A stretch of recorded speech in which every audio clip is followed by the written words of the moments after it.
Hey guys, welcome back, episode 27. We've talked a bit about global flexion, its importance with transfer value to functional movements. Clearly, equally as important is the necessity and the ability to extend in an organised way. We often see extension and flexion talked about as negatives in gyms in particular, purely because what we see in terms of extension ordinarily is segmental extension at a particular region without that being connected to the rest of you. So clearly global flexion extension are very important patterns and are natural movement patterns, and it's important that we don't get caught up too much in trying to discourage extension or flexion. However, we don't want there to be isolated components of this during compound movements in particular.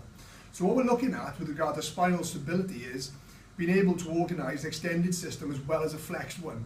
Quite simply, what you're going to do is basically what we've done for the flexion series. You're going to organise yourselves in exactly the same way, but what you're going to do is practice some drills lying on your front instead of being on your back. So very simply, we're going to kind of get through this as quickly as we can before we get onto your feet.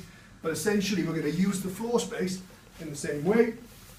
It's really important here now, because we have the floor as a stimulus, we can keep this kind of pack neck position, which I think is crucial for lifting.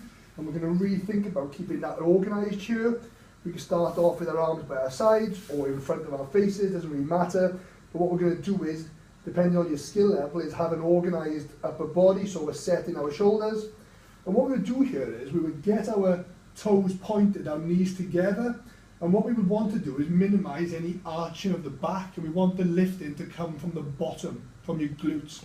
So what we would do in this position is we keep our neck packed, our shoulders in a active position, a la being above your head, and then we would literally lift the feet and thighs off the floor in a fully extended posture and back down.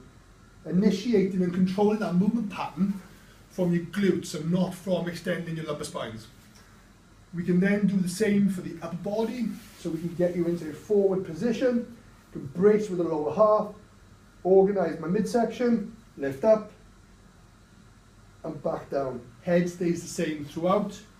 We would then go for lower legs and torso together in a forward position, thumbs face the ceiling, brace, tummy first, lift up, hold in position, back down, organised, and out we come. What we're talking about here is making the principles universal and transferable through all movements. Organising this first, organising your glutes by activating your glutes, shoulders are active, neck is packed. If you start there with most functional movements, you won't go far wrong.